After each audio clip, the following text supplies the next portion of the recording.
Hello there guys, welcome back to another episode of 5 Things That We Learned. The day after Manchester City's 2-1 victory over Borussia Dortmund, and on the same day that Kevin De Bruyne put pen to paper on an extension until 2025. Come on City. Absolutely wonderful 24 hours in the world of Manchester City. So I'm going to talk about the game last night and all that entails. Loads to talk about. Don't forget, if you are new to the channel, make sure to hit the subscribe button. I also did a big video with Asan earlier chatting about all the big news, so go and check that out. First of all though, I want to play this clip from the latest Hold the L show over on Super 6. When I'm looking at Mo Salah, for example, and I watched how he came back into the Premier League, when Liverpool signed him, my initial thought was waste of money. He's been in the Premier League, he's too weak, he isn't going to do anything. But Liverpool's success over a couple of years, 2-3 year period, was mostly down to what Mo Salah was doing, along with Mane and a few others. But Mo Salah was just on a different level in terms of his goal scoring. When you needed somebody to stand up and grab games by the scruff of the neck and win you trophies, league titles, Mo Salah was the man. Didier Drogba, I can't knock him because as an Arsenal fan, I know what he can actually do. He used to absolutely give me nightmares. I hated him when he played against us, but doesn't mean he's better than Thierry Henry. But Harry Kane, man, I'm trying to not make this sound like it's an Arsenal Tottenham. No, because it's not an Arsenal Tottenham thing. It's about players that are able to win their club's trophies. Like Alan Shearer was at Blackburn and he won them the Premier League. His goals won them the Premier League. Harry Kane's goals have not won Spurs anything. Now, they're all chatting about great Premier League strikers. Of course, I wasn't there, just to put two words on screen. Sergio Aguero. Now, getting onto their points, by the way, because Aguero clearly, well, Henry maybe, but Aguero, the rest of him, clear in my personal opinion, but I'm obviously biased. What I will say, though, I do actually weirdly think there's possibly an argument for Salah having potentially a bigger legacy than Harry Kane. I'm sorry, Spurs fans. I don't think that's controversial. Salah, he's played 4 seasons now and he scores at a better rate than Harry Kane. And even though Harry Kane scored more goals, legacy isn't defined necessarily by ability. Legacy is defined by what you accomplish. And Salah does actually have more actual trophies. You know, he's actually done quite a lot at Liverpool. Having said that, I'm hoping he won't be much more at Liverpool, but I do understand the argument there. I'm not even fully sure I agree or not, but I do understand the argument. Drogba, absolutely quality, and I know that Chelsea's fans' big argument towards Drogba was that he was great in big games and all that kind of stuff. Still, Aguero for me, exactly the same. The biggest, most iconic moment in Premier League history. I don't think it's Aguero's fault that we haven't given him a chance to win the Champions League yet. That's not his fault at all. Henry, I will take. I understand that. Even Shearer to an extent. There was a different era entirely. But for me, Aguero is up there right at the very top of the pile. So go and watch that video in the link in the description below. Go over there. Vote for one of those to hold the L. And of course, just type 2 words in the comment. Go and do it. Type 2 words in the comment box. Sergio Aguero. Done. Press send. Go and give that video some love in the comments below. Anyway, let's get on to 5 things that we learned from last night's game. 2-1 victory. It was big. I'm going to start with the only place we can really start today.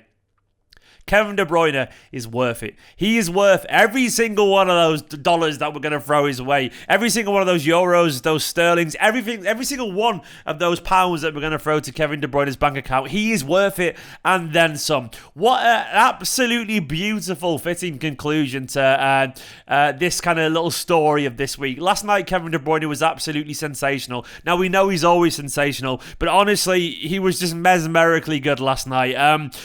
There's a clip going around, a compilation of his performance last night, and the one thing that stood out to me is I said it's almost Zidane-like. Now, De Bruyne may not be the most aesthetically pleasing footballer of all time in terms of the way he glides past people or anything like that, and he's not one for that kind of balletic grace that Zidane had. But what I will say, in my opinion, is that same devastatingly technically brilliant kind of attacking midfielder that Zidane was. I do honestly believe this. You can say I'm just over-exaggerating, but De Bruyne is a freak. He's a genuine generational player, an astonishing footballer, and on a pitch last night surrounded by amazing talents for both teams. For what it's worth, he was by far and away the best player. The chances he created, the passes he played, the drive, the energy, A complete midfield performance, absolutely sensational stuff, and it's been topped up perfectly by this contract announcement. Do not get me wrong, this contract announcement is absolutely huge. It is a statement, and it is a shot across the brows of all our European rivals. We are saying that we will get 10 seasons out of Kevin De Bruyne because this is the best place for people like Kevin De Bruyne to be. It's a massive, massive boost, not only for Manchester City,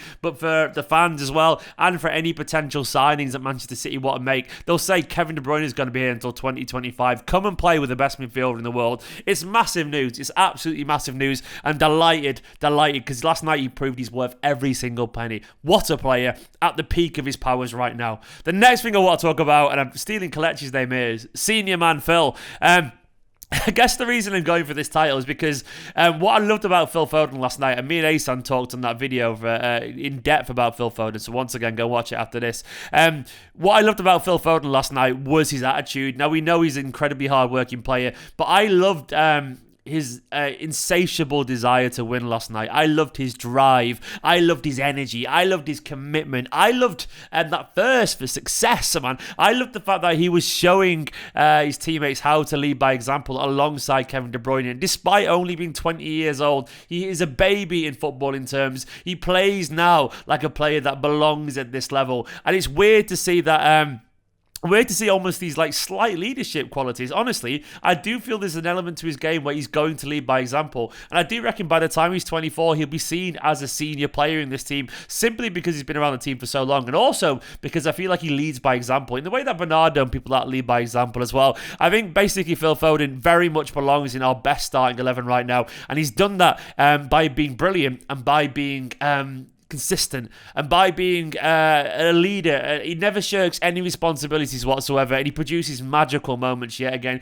He could have had another goal or two last night. That's not unfair to say, and he probably would feel a little bit disappointed by himself for not getting the other goal. But he scored. He kept going at his man, kept producing moments of brilliant, and it's wonderful to see.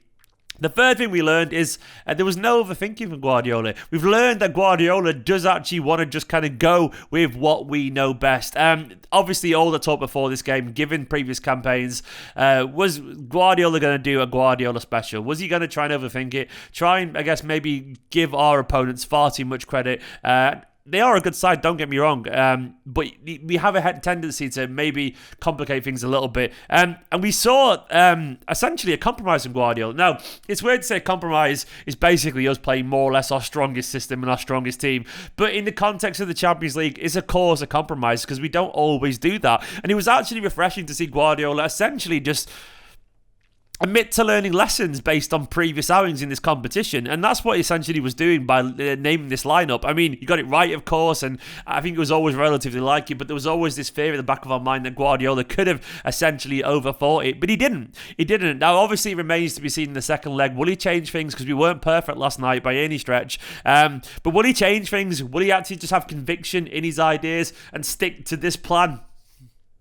Well, I guess time will tell on that front. But either way, we learned that Guardiola is willing to adapt and learn and reassess himself, and I think that shows what a great manager Guardiola is. The fourth thing I really want to talk about is the reaction last night to going to conceding a goal, and reaction to certain big moments as well. Like, for example, I still think Bellingham should have had a goal. Bellingham, he was unlucky, unfortunately, for him, but not for us. But what I will say is that was a mistake from Ederson, in my personal opinion, though Asan did disagree on that, which is interesting. I thought it was a mistake, but what I will say is then Ederson recovered to make a huge save one-on-one against Haaland, and that was the story of the game really for me, like reacting to those poor moments. City had a relatively indifferent first half, but they'd improved in the second half, and even when we conceded that goal, during a moment where City were more likely to score a second goal than them to score an equaliser, we were piling on the pressure and missing chances, and even when that happened, the reaction was good. We've seen so many times where Manchester City side can feel a bit sorry for themselves or sulk a little bit when the decision goes against them, and sometimes they can struggle to kind of get their head back in the game. And I started singing High School Musical then. Gotta get your head back in the game. Nicola watched it and it catchy. Goddamn you, Zac Efron. I mean, you were expecting Zac Efron references, were you? Anyway, but they got their head back in the game to quote High School Musical. I didn't watch it. Nicola watched it. Either way, and we got that reaction, man. Like, and the players did refocus, and they did recuperate, and they did regroup, and they scored a wonderful goal. There was no sulking. There was just professionalism. Obviously, there was still plenty of time left in the tie, so there was no real reason to sulk. But we've seen it before, and that to me is reassuring because that was very much brush yourself down and crack on. No more High School Musical references, please, on this channel ever again, Stephen. Stop it. The final thing we learned, well, the one thing I learned more than anything is Haaland, please, man. Please, Manchester City. I wonder if that's what Phil Foden was saying at the end of the game last night when Phil Foden was there looking like a tiny little schoolboy hugging his big dad there. I wonder if he was going, come to Manchester City, man. It'll be great. I hate when footballers do that mouth thing. You understand why they got to do it, but like, I wonder if he was saying that. I wonder because there was a big cheeky wink on his face, man. Like, and it was very interesting to watch. But either way, I learned last night, and that is, we have to do this. We just have to do this. There was so many signals and signs from Haaland. The blue mask while everyone else is wearing white. The blue bag, him walking around the badge. Him saying, it's beautiful as you viewed the Etihad Stadium. I feel like he's playing with our emotions. Don't do that, Erling, you giant beastie bastard. Do what you want, actually, because you absolutely batter me. As we saw with the Diaz stuff, by the way. He's a beast, and he's an absolute beast. Even though he was relatively quiet last night, he still did show that immense physicality. The way he ran down that ball and brushed aside, swatted aside Ruben Diaz. The kind of man who would make any of us look small because Ruben Diaz is huge and an absolute beast.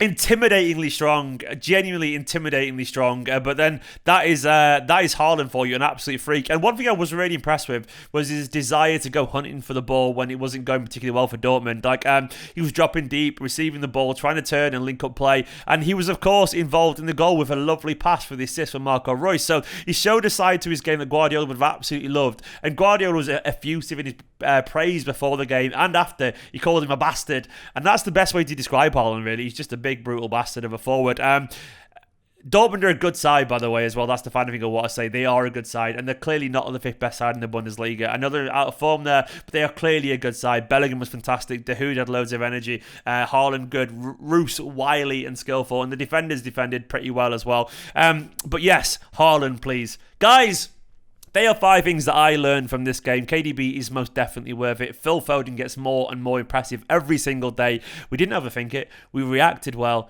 and signed the ting, Haaland. Please sign the ting. And also, Stephen knows how to sing High School Musical songs, apparently. Anyway, thank you for watching this video. Go and check out the Super 6 video. Go and comment about Sergio Aguero, because he is the greatest, in my opinion. Striker, maybe footballer over around, maybe Henry, but it's Aguero for me after that. But either way, go check out the ASAN chat as well, and my reaction to the game last night, and my reaction to Kevin De Bruyne signing, and the fan view live. I've done so many videos. I think I've done like 5 videos over the past 24 hours. This is now the 6th video. All the content, all the time. For now, though, have a wonderful day. Thank you so much for my Patreons and my Patreon producer, Ahmed Al-Ali. Absolute legend. If you want to help support the channel a little bit more, patreon.com/esteemed company. It'd be massively appreciated. For now, though, have a wonderful day. In a bit.